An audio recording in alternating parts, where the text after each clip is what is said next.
Hello दोस्तों, आपका हमारे यूट्यूब चैनल द एजुकेशन में स्वागत है। आज हम हिंदी साहित्य और व्याकरण से संबंधित महत्वपूर्ण प्रश्नों को हल करेंगे, जो आपके आगामी परीक्षा 2023 UP TGT, PGT, KBS, NBS, TET, CTET आदि परीक्षाओं के दृष्टिकोण से बेहद उपयोगी है। अगर हमारे पढ़ाने की शैली अच्छी लगे या हमारे पढ़ाने की शैली में कोई कमी लगे तो आप कमेंट ज़रूर कीजिएगा और यह बताइएगा कि हम वीडियो कैसे बनाएं और हमारी कमियों को बताइएगा। तो चलिए प्रश्नों की शुरुआत करते हैं। नई समीक्षा नए संदर्भ। नई समीक्षा नए संदर्भ किसकी कृति है? लक्ष्मीकांत वर्मा की है कि डॉक्टर नगेंद्र की है कि नामावर सिंह की है कि प्रताप नारायण मिश्र की है? नई समीक्षा नए संदर्भ किसकी कृति है? फटाफट आंसर कीजिए। तो नई समीक्षा नए संदर्भ इसके लेखक हैं डॉक्टर नगेंद्र। डॉक्टर नगेंद्र ने लिखा है नई समीक्षा नए संदर्भ, और यह एक आलोचनात्मक विधा है। यह एक आलोचना है। यह एक आलोचना है। ऑप्शन नंबर ख राइट आंसर। क्वेश्चन नंबर दूसरा है, दूसरी परंपरा की खोज किसकी रचना है? दूसरी परंपरा की खोज किसकी रचना है? नारायण मिश्र की रचना है कि डॉक्टर नगेंद्र की रचना है कि रामविलास शर्मा की रचना है कि डॉक्टर नमावर सिंह की रचना है? दूसरी परंपरा की खोज किसकी रचना है? फटाफट आंसर कीजिए। तो डॉक्टर नमावर सिंह की रचना है दूसरी परंपरा की खोज। ऑप्शन नंबर घ राइट आंसर। ऑप्शन नंबर घ राइट आंसर।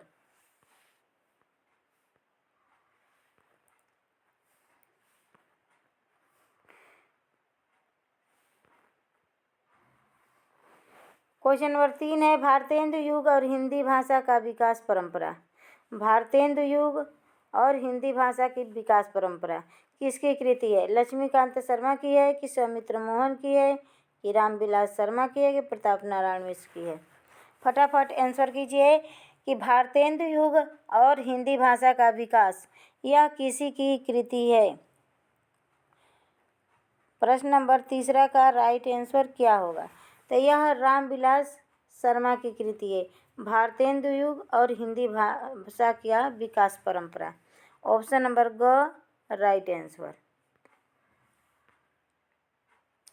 क्वेश्चन नंबर 4 है, निम्नलिखित में से शिवदान सिंह चौहान की कौन सी रचना है?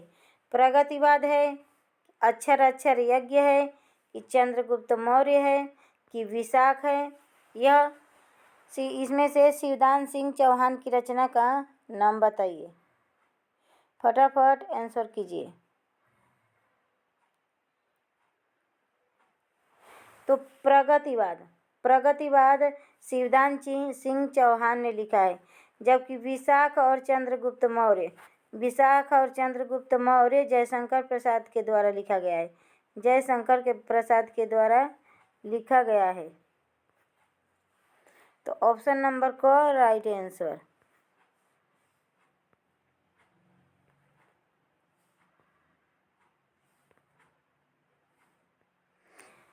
क्वेश्चन नंबर 5 है, महावीर प्रसाद द्विवेदी और हिंदी नवजागरण। महावीर प्रसाद द्विवेदी और हिंदी नवजागरण किस रचनाकार की रचना है?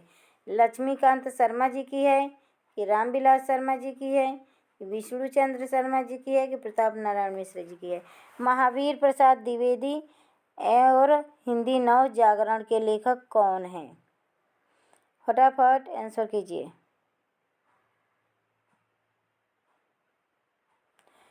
तो ऑप्शन नंबर ख right answer. Doctor Ramvilas Sharma ji की कृति है कि महावीर प्रसाद द्विवेदी और हिंदी नवजागरण। यह दोनों रचनाओं के लेखक रामविलास शर्मा है और यह आलोचना है, एक आलोचनात्मक ग्रंथ है। इसमें महावीर प्रसाद द्विवेदी के जीवनी पर टिप्पणी किए हैं और उनके द्वारा लिखे गए हिंदी नवजागरण पे आलोचना किए हैं रामविलास शर्मा। चिट्ठियाँ हो तो हर कोई बाँचे। चिट्ठियाँ हो तो हर कोई बाँचे किस रचनाकार की कृति है? फरीश्वरनाथ रेणु की कृति है कि धर्मवीर भारती की कि रामविलास शर्मा की कि इनमें से किसी का नहीं। चिट्ठियाँ हो तो हर कोई बाँचे किसकी रचना है? फटाफट आंसर कीजिए। चिट्ठियाँ हो तो हर कोई बाँचे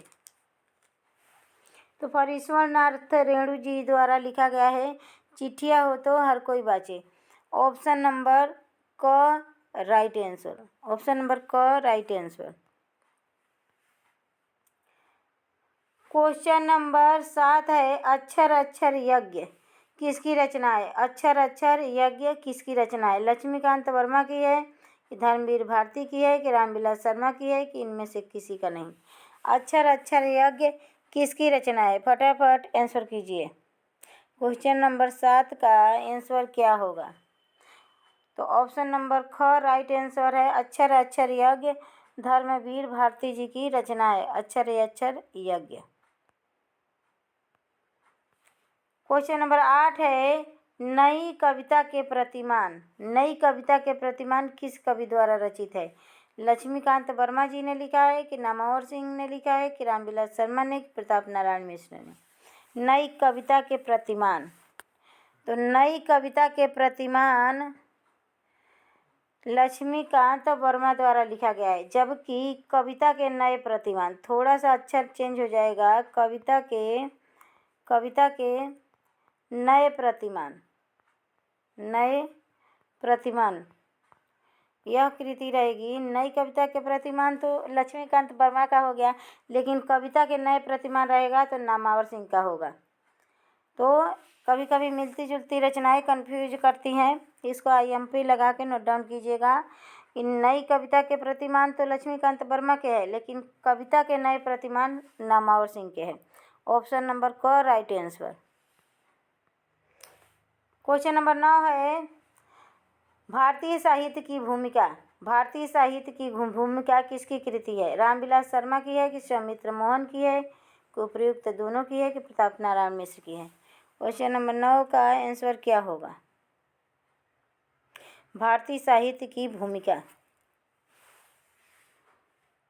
तो यह रामविलास शर्मा की है।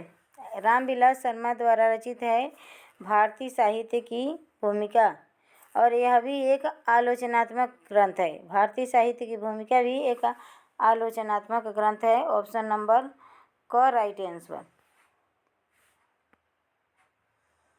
क्वेश्चन नंबर 10 है उत्तर भारत की संत परंपरा।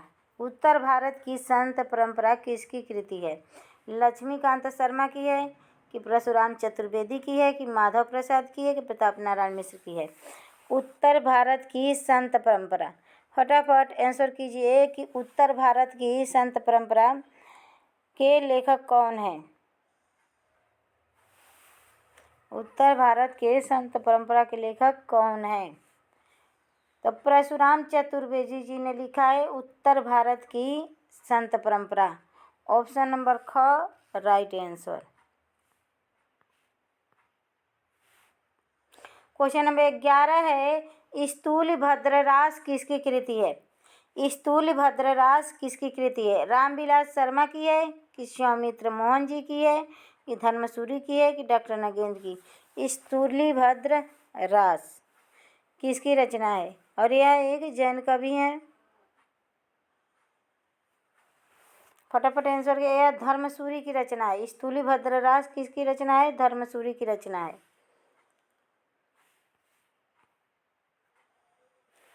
मिश्र बंधुओं के अनुसार हिंदी गद्य के प्रथम लेखक कौन है? हरिश्चंद्र हैं कि गोरखनाथ हैं कि प्रेमचंद्र हैं कि प्रताप नारायण मिश्र हैं? मिश्र बंधुओं के अनुसार हिंदी गद्य के प्रथम लेखक कौन है?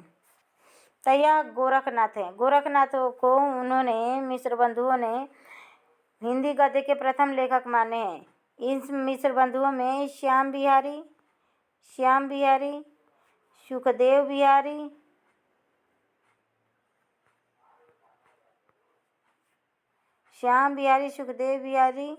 और गणेश बिहारी।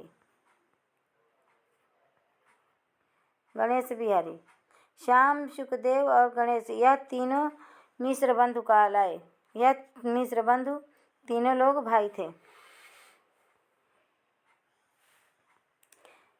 क्वेश्चन नंबर 13 है, भक्ति काल का नाम पूर्व मध्यकाल किसने किया?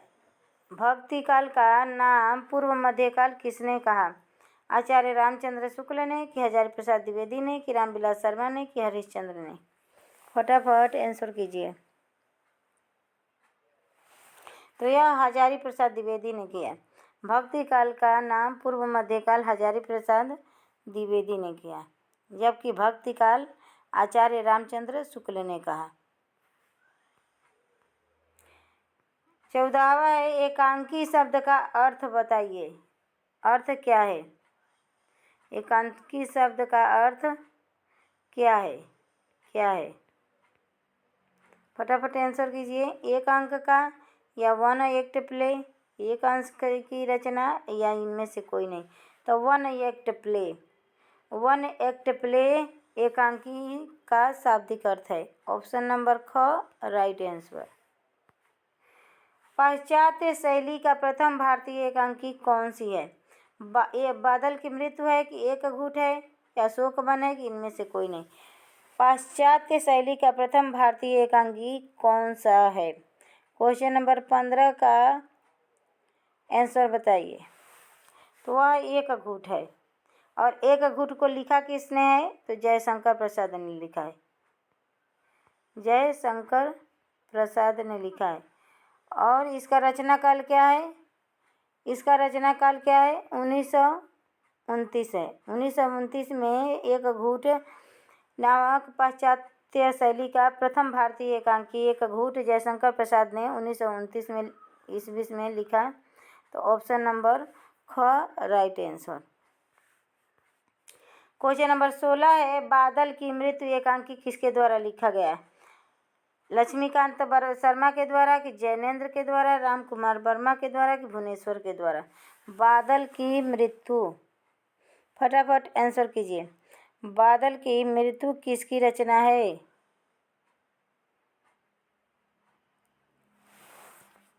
क्वेश्चन नंबर 16 का ऑप्शन नंबर ग राइट आंसर है। राम कुमार वर्मा ने लिखा है बादल की मृत्यु, और यह एक एकांकी विधा की रचना है। राम कुमार वर्मा ने लिखा है बादल की मृत्यु, और यह एक एकांकी विधा की रचना है। तो ऑप्शन नंबर ग राइट आंसर।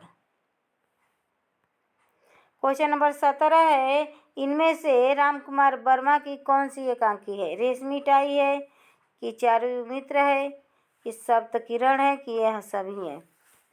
राम कुमार वर्मा की एकांकी का नाम बताइए। फटाफट आंसर कीजिए। क्वेश्चन नंबर 17 का, तो रेशमी टाई भी राम कुमार वर्मा द्वारा लिखा एकांकी है। चारू मित्र भी राम कुमार वर्मा द्वारा लिखा गया है। सप्त किरण भी राम कुमार वर्मा के। तो उपयुक्त सभी, यह सभी एकांकी राम कुमार वर्मा द्वारा रचित है। ऑप्शन नंबर घ राइट आंसर। क्वेश्चन नंबर 18 है, अशोक वन किसकी एकांकी है? यह भी एक एकांकी विधा की रचना है। अशोक वन किसकी एकांकी है? कमलेश्वर की है, कि भुवनेश्वर की है, कि रामविलास शर्मा की है, कि उपेंद्र नाथ अस्क की है? फटाफट आंसर कीजिए। तो यह भुवनेश्वर ने लिखा है। अशोक वन एकांकी भुवनेश्वर द्वारा लिखा गया है। ऑप्शन नंबर ख राइट आंसर।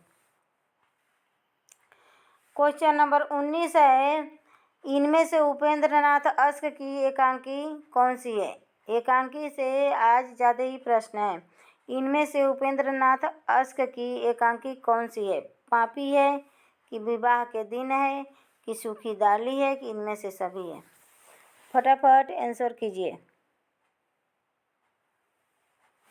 तो यह सभी एकांकी उपेंद्र नाथ अस्क की है। यह सभी एकांकियाँ उपेंद्र नाथ अस्क की है। पापी उपेंद्र नाथ अस्क, विवाह के दिन उपेंद्र नाथ अस्क, सूखी डाली उपेंद्र नाथ अस्क, और एक गर्म राख भी है। एक गर्म राख भी उपेंद्र नाथ अस्क की है। 2021 के परीक्षा में आया था। 2021 के परीक्षा में उपेंद्र नाथ अस्क की एकांकी गर्म राख पूछा गया था। तो ऑप्शन नंबर घ राइट आंसर। क्वेश्चन नंबर 20 है, सप्तरश्मि और चतुष्पद सप्तरश्मि और चतुष्पद किसकी एकांकी है? एकांकी विधा की रचना है। उपेंद्र नाथ अस्क की है कि सौमित्र मोहन की है, सेठ गोविंद दास की है कि उदय शंकर भट्ट की है? सप्तरश्मि और चतुष्पद किसकी एकांकी है? फटाफट आंसर कीजिए। ऑप्शन नंबर ग राइट आंसर। सेठ गोविंद दास जी का एकांकी है सप्तरश्मि, सेठ गोविंद दास। चतुष्पद, सेठ गोविंद दास। और यह एक एकांकी विधा की रचना है। ऑप्शन नंबर ग राइट आंसर।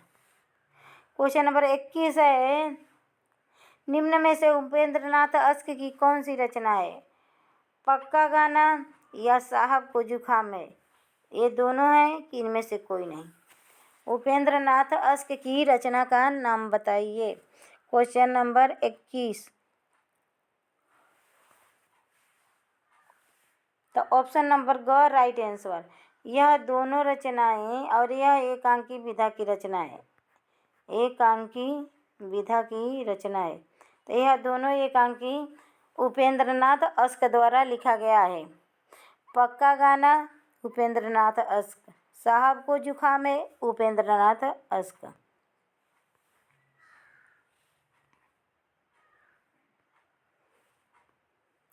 उन्नीस 1945 और दुर्गा किस रचनाकार की रचना है? 1945 और दुर्गा और 1945 किस रचनाकार की रचना है? उदय शंकर भट्ट की रचना है, सौमित्र मोहन की रचना है कि सेठ गोविंद दास की रचना है कि प्रताप नारायण मिश्र की? 1945 और दुर्गा किस रचनाकार की रचना है? क्वेश्चन नंबर 22 का राइट आंसर क्या होगा? उदय शंकर भट्ट की रचना है 1945 और दुर्गा। ऑप्शन नंबर क राइट आंसर। क्वेश्चन नंबर 23 है, तांबे के कीड़े, यह भी एकांकी है। यह भी क्या है? एकांकी है। तांबे के कीड़े किसकी एकांकी है? उपेंद्र नाथ अस्क की है कि सौमित्र मोहन की है कि भुवनेश्वर की है कि जगदीश चंद्र माथुर की है? तांबे के कीड़े किसकी एकांकी है? फटाफट आंसर कीजिए। तांबे के कीड़े किसकी एकांकी है? तो भुवनेश्वर द्वारा लिखा गया है तांबे के कीड़े।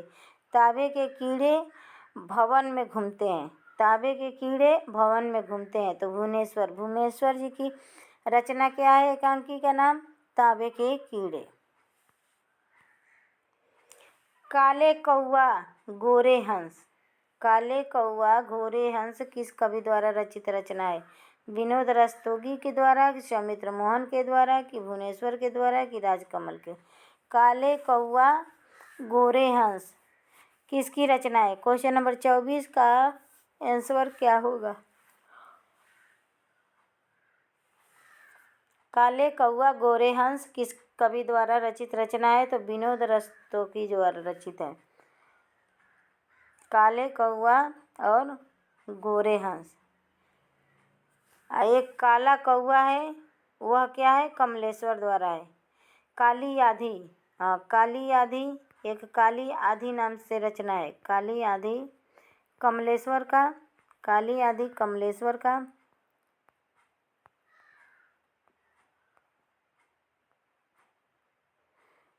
कमलेश्वर का। जबकि पीली आधी रहेगा, पीली आधी वह प्रभा खेतान की रहेगी। प्रभा खेतान के। कबूतर खाना एवं ओ मेरे सपने, कबूतर खाना एवं ओ मेरे सपने किसकी कृति है? लक्ष्मीकांत वर्मा की है कि जैनेन्द्र कुमार की है कि जगदीश माथुर की है कि विनोद रस्तोगी की है? कबूतर खाना और ओ मेरे सपने। क्वेश्चन नंबर 25 का आंसर बताइए। तो जगदीश चंद्र माथुर की रचना है कबूतर खाना और ओ मेरे सपने। ओ मेरे सपने जगदीश चंद्र माथुर। क्वेश्चन नंबर 26 है, निम्नलिखित रचनाओं में से धर्मवीर भारती की रचना कौन सी है? धर्मवीर भारती जी की रचना को बताना है। नदी प्यासी थी या नीली झील, या उपयुक्त दोनों की इनमें से कोई नहीं? धर्मवीर भारती की रचना कौन सी है? फटाफट आंसर कीजिए। निम्नलिखित में से धर्मवीर भारती की रचना कौन सी है? फटाफट आंसर कीजिए।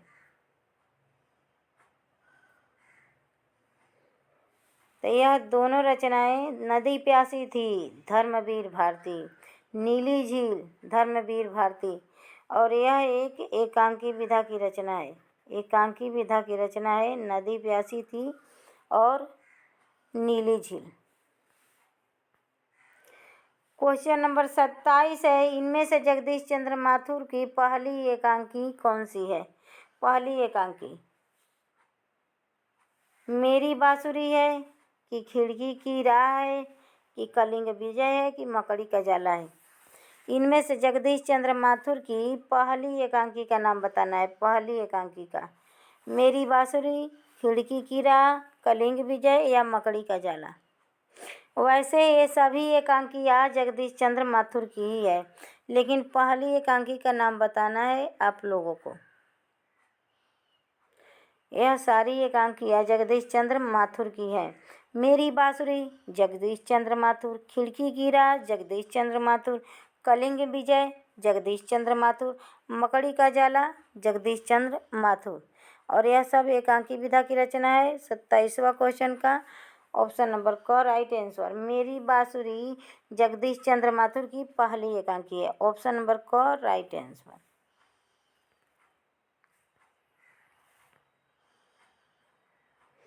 क्वेश्चन नंबर 28 है, रेडियो नाटक और गांधी का रामराज्य किस रचनाकार की रचना है? रेडियो नाटक और गांधी जी का रामराज्य किस रचनाकार की रचना है? जगदीश चंद्र माथुर की है कि सौमित्र मोहन की है कि रामविलास शर्मा की है कि इनमें से कोई नहीं? फटाफट आंसर कीजिए। रेडियो नाटक और गांधी का रामराज्य जगदीश चंद्र माथुर जी की रचना है। ऑप्शन नंबर क राइट आंसर। रेडियो नाटक जगदीश चंद्र माथुर, गांधी का रामराज्य जगदीश चंद्र माथुर। क्वेश्चन नंबर 29 है, निम्नलिखित में से वासुदेव शरण अग्रवाल की कौन सी रचना है? महाभारत की साझ है कि बादलों का साफ है कि उपयुक्त दोनों है कि इनमें से कोई नहीं? फटाफट आंसर कीजिए। तो यह क्वेश्चन नंबर 19 का राइट आंसर ग है। यह दोनों रचनाएं वासुदेव शरण अग्रवाल की है। महाभारत की साझ वासुदेव शरण अग्रवाल, बादलों का साफ वासुदेव शरण अग्रवाल। क्वेश्चन नंबर 30 है, नीचे लिखित रचनाओं में से गणेश प्रसाद द्विवेदी जी की रचना कौन सी है? रपट है कि परीक्षा है कि सर्वस्व समर्पण है कि ये सभी है? नीचे लिखित रचनाओं में से गणेश प्रसाद द्विवेदी की रचना कौन है? गणेश प्रसाद द्विवेदी। फटाफट आंसर कीजिए। क्वेश्चन नंबर 30 का आंसर क्या होगा? तो यह एक एकांकी विधा की रचना है। यह सब एकांकी है, एकांकी है, और यह ऑप्शन नंबर घ राइट आंसर होगा। रपट है गणेश प्रसाद द्विवेदी जी की एकांकी, परीक्षा गणेश प्रसाद द्विवेदी जी की एकांकी, समर्पण गणेश प्रसाद द्विवेदी जी की रचना है, और यह एकांकी विधा की रचना है। और एक सुहाग बिंदी भी है, सुहाग बिंदी, सुहाग बिंदी भी है गणेश प्रसाद द्विवेदी जी का। तो यह चारों एकांकी गणेश प्रसाद द्विवेदी जी की रचना है। ऑप्शन नंबर घ राइट आंसर। ऑप्शन नंबर घ राइट आंसर। क्वेश्चन नंबर 31 है, किस रचनाकार का संपूर्ण काव्य समिधा के नाम से जाना जाता है? समिधा के नाम से प्रकाशित है। किस रचनाकार का संपूर्ण काव्य समिधा के नाम से प्रकाशित है? जैनेन्द्र कुमार की कि नरेश मेहता का कि रामविलास शर्मा का कि जयशंकर प्रसाद का? समिधा नाम से प्रकाशित संपूर्ण काव्य को किसका संपूर्ण काव्य समिधा के नाम से प्रकाशित हुआ? तो नरेश मेहता का पूरा काव्य संविधा के नाम से प्रकाशित हुआ। भारत भाग्य विधाता नाटक किसका है? भारत भाग्य विधाता नाटक किसका है? लक्ष्मीकांत शर्मा की है कि रमेश उपाध्याय की है कि रामविलास शर्मा की है कि कुबेर राय का है? भारत भाग्य विधाता किसका नाटक है? और यह देखिए नाटक विधा की रचना है। तभी से एकांकी पढ़ रहे थे, अभी नाटक विधा की रचना है। तो क्वेश्चन नंबर 32 का ऑप्शन नंबर ख राइट आंसर है। रमेश उपाध्याय की रचना है भारत भाग्य विधाता। रमेश उपाध्याय की रचना है भारत भाग्य विधाता। क्वेश्चन नंबर 33 है,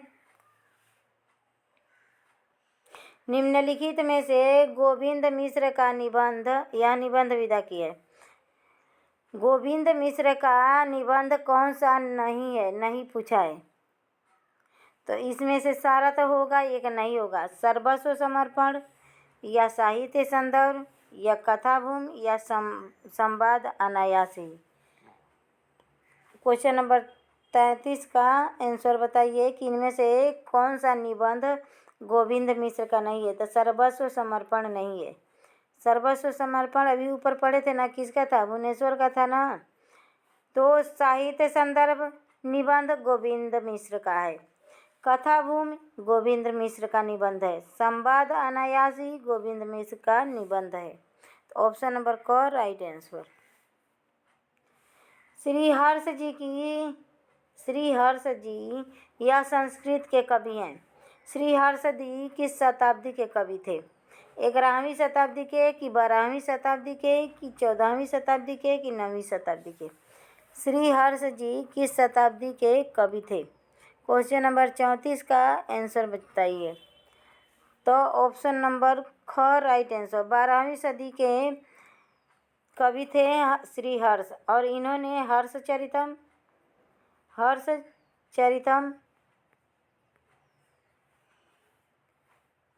और नैषधीय चरितम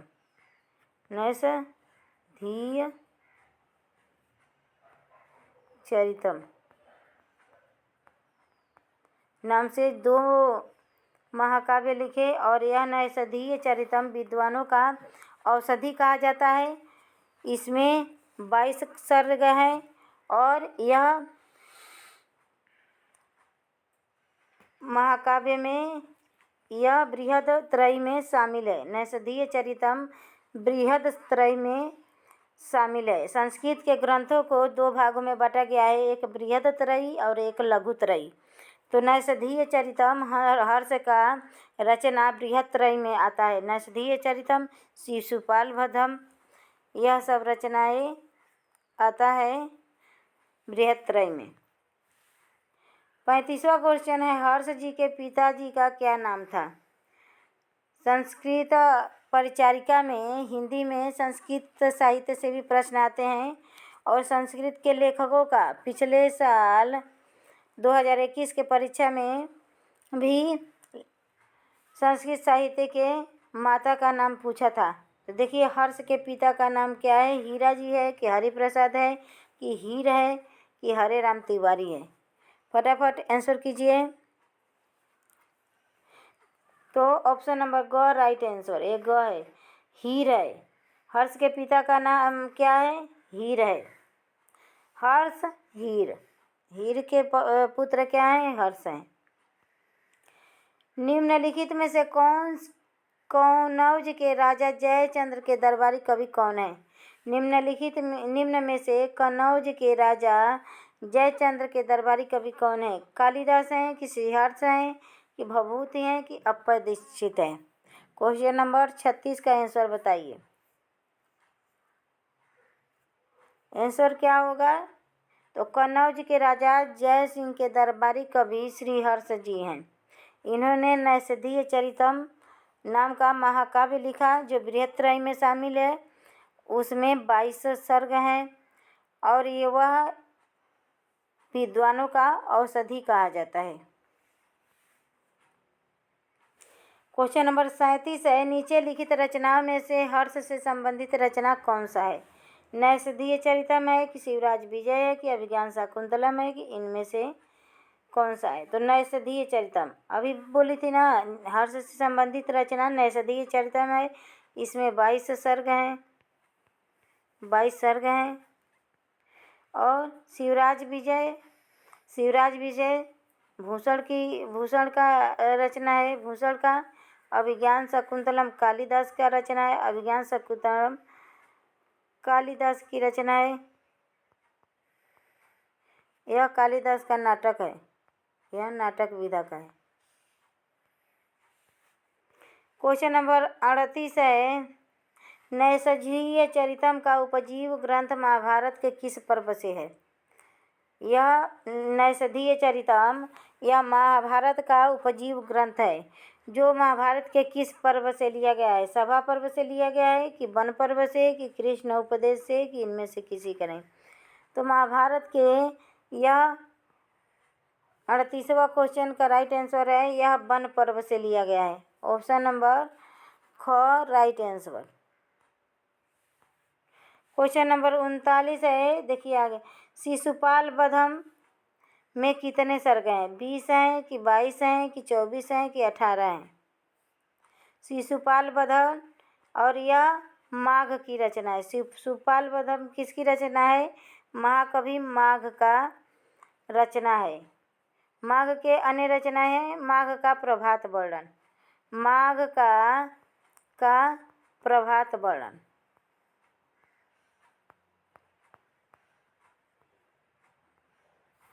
तो इसमें कितने सर्ग हैं? शिशुपाल वधम में 20 सर्ग हैं। ऑप्शन नंबर क राइट आंसर। क्वेश्चन नंबर 29 का ऑप्शन नंबर क, 39 का ऑप्शन नंबर क राइट आंसर। इसमें 20 सर्ग हैं और यह महाकवि माघ का रचना है शिशुपाल वधम, और यह बृहत्त्रयी में शामिल है। बृहत्त्रयी में शामिल है शिशुपाल वधम। किरातार्जुनीयन में कितने सर्ग हैं? ये भी बृहत्त्रयी में शामिल है। किरातार्जुनीयन भी बृहत्त्रयी में शामिल है। और 18 सर्ग हैं कि 22 सर्ग हैं कि 20 सर्ग हैं कि 23 सर्ग हैं? तो किरातार्जुनीयन में क्वेश्चन नंबर 40 का आंसर है 18। ऑप्शन नंबर क राइट आंसर। 18 सर्ग हैं किरातार्जुनीयन में। किरातार्जुनीयन भारवी की रचना है, किरातार्जुनीयन भारवी की रचना है। और इसमें 22 सर्ग हैं और ये 18 सर्ग हैं और यह बृहत्त्रयी में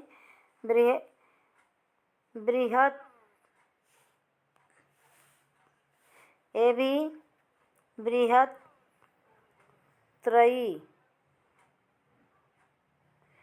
में शामिल है और इसमें 18 सर्ग हैं और यह भारवी की रचना है। ऑप्शन नंबर क राइट आंसर।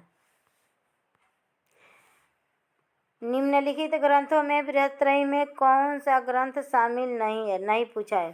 शिशुपाल वधम यह महाकवि माघ का रचना है। किरातार्जुनीयन भारवी की रचना है और नैषधीय चरितम श्रीहर्ष की रचना है। और ये शिशुपाल वधम किरातार्जुनीयन भारवी की रचना है। नैषधीय चरितम हर्ष की रचना है। शिशुपाल वधम महाकवि माघ की रचना है और रघुवंशम कालिदास की रचना है, कालिदास की रचना है। तो यह तीनों ग्रंथ तो शामिल है, यह तीनों ग्रंथ तो शामिल है, लेकिन रघुवंशम कालिदास का बृहत्त्रयी में शामिल नहीं है। तो ऑप्शन नंबर राइट होगा, यही ऑप्शन नंबर घ राइट आंसर। रघुवंशम बृहत्त्रयी में शामिल नहीं है। क्वेश्चन नंबर 42 है, अग्निरेखा किसकी कृति है? दिनकर जी की है कि शुक्ल जी की है कि महादेवी वर्मा की है कि बच्चन जी की है? अग्निरेखा किसकी रचना है? तो अग्निरेखा महादेवी वर्मा की रचना है और इसे IMP लगा लीजिएगा। यह नया रचना है, जरूर कुछ 2023 के परीक्षा में पूछ सकता है। तो अग्निरेखा किसकी रचना है? महादेवी वर्मा की रचना है। ऑप्शन नंबर ग राइट आंसर। क्वेश्चन नंबर 43 है, मृणाल पांडे किस कवियत्री की पुत्री हैं? मृणाल पांडे किस कवियत्री की पुत्री हैं? सुभद्रा कुमारी चौहान की हैं, कि शिवानी की हैं, कि मैत्रेयी पुष्पा की हैं, कि पद्मा सचदेवा की हैं? तो मृणाल पांडे किस कवियत्री की पुत्री हैं? तो यह शिवानी जी की पुत्री हैं। यह शिवानी जी की पुत्री हैं मृणाल पांडे। ऑप्शन नंबर ख राइट आंसर। क्वेश्चन नंबर 44 है, जनतंत्र का जन्म किसकी कृति है? जनतंत्र का जन्म रामधारी सिंह दिनकर जी की है, कि जयशंकर प्रसाद की है, कि रामविलास शर्मा की है, कि इनमें से किसी का नहीं? जनतंत्र का जन्म किसकी कृति है? तो रामधारी सिंह दिनकर। और आग और राग का कवि रामधारी सिंह दिनकर जी को कहा गया है। और यह स्वयं को एक डिप्टी कलेक्टरी कवि माने हैं। स्वयं को डिप्टी कलेक्टरी कवि की संख्या इन्होंने दिया है, रामधारी सिंह दिनकर। इन्होंने बहुत सारी रचनाएं लिखा है। क्वेश्चन नंबर 45 है, मूल रूप से रसों की संख्या कितनी है? तो मूल रूप से रसों की संख्या पूछे तो 9 है। मूल रूप से रसों की संख्या पूछे तो 9 है, और संपूर्ण रूप से पूछे तो 11 है। संपूर्ण रूप से पूछे तो 11 है। संपूर्ण रूप से 11 है। और भरत मुनि के अनुसार रसों की संख्या पूछे तो 8 है। इन्होंने शांत रस को नकार दिया है, शांत रस को नहीं माने हैं भरत मुनि। क्वेश्चन नंबर 46 है, दिल्ली में एक मौत किस रचनाकार की कृति है? दिल्ली में एक मौत जैनेन्द्र कुमार की है, कि कमलेश्वर की है, कि रामविलास शर्मा की है, कि शिवानी की है? दिल्ली में एक मौत 46 का कौन सा है? कमलेश्वर जी की रचना है दिल्ली में एक मौत। ऑप्शन नंबर ख राइट आंसर। दिल्ली में एक मौत कमलेश्वर जी की रचना है। क्वेश्चन नंबर 47 है, राव रे रूप को रीति अनूप नयो नयो लागत ज्यों ज्यों निहारिए। राव रे रूप को रीति अनूप नयो नयो लागत ज्यों ज्यों निहारिए। यह किसकी पंक्ति है? घनानंद की है, कि बोधा की है, कि ठाकुर की है, कि द्विजदेव की है? फटाफट आंसर कीजिए। तो यह पंक्ति घनानंद की है। वह सुजान नामक गणिका से प्रेम करते थे घनानंद। और मोहम्मद शाह रंगीला के दरबारी कवि थे घनानंद।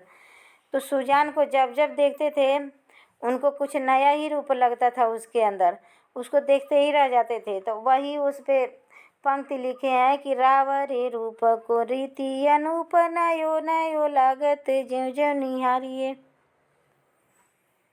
ऑप्शन नंबर क राइट आंसर। क्वेश्चन नंबर 48 है, प्रेमचंद्र ने किस उपन्यास ने पुनर्जन्म कथा का आधार बनाया है? पुनर्जन्म कथा को आधार बनाकर प्रेमचंद्र जी ने कौन सा उपन्यास लिखा है? और ये सारे उपन्यास प्रेमचंद्र के हैं। गबन, गोदान, रंगभूमि, कर्मभूमि, कायाकल्प, ऐसे प्रेमचंद्र के बहुत सारे उपन्यास हैं। और यह इन्हें उपन्यास और कहानियों का सम्राट कहा जाता है प्रेमचंद्र जी का।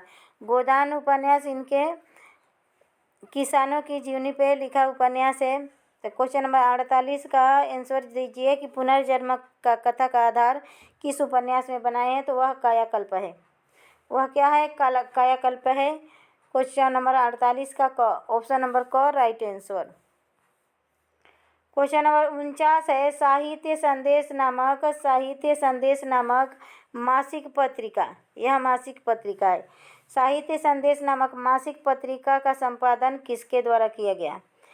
प्रेमचंद्र ने किया, कि गुलाब राय ने, कि कमलेश्वर ने, कि इनमें से कोई नहीं? तो यह गुलाब राय ने साहित्य संदेश नामक मासिक पत्रिका का संपादन किए। क्वेश्चन नंबर 50 है, विराम चिन्ह नामक रचना किसके द्वारा लिखा गया? लक्ष्मीकांत वर्मा के द्वारा, कि रामविलास शर्मा के द्वारा, कि सौमित्र मोहन के द्वारा, कि भगवती चरण उपाध्याय के द्वारा? फटाफट आंसर कीजिए। किसके द्वारा विराम चिन्ह नामक उपन्यास को रचना हुई? तो विराम चिन्ह रामविलास शर्मा द्वारा लिखित रचना है। ऑप्शन नंबर ख राइट आंसर। यह हमारे सेशन का लास्ट क्वेश्चन था। अगर आपको यह सेशन पसंद आया होगा, यह क्वेश्चन आपके परीक्षा के उपयोगी लगे तो हमारे चैनल को लाइक कीजिएगा, अपने दोस्तों में शेयर कीजिएगा और चैनल को सब्सक्राइब कीजिएगा, क्योंकि मैं बार बार नहीं कहती, तो कृपया सपोर्ट कीजिएगा। और कल फिर नए क्वेश्चनों के साथ मिलेंगे। तब तक के लिए बाय दोस्तों, धन्यवाद।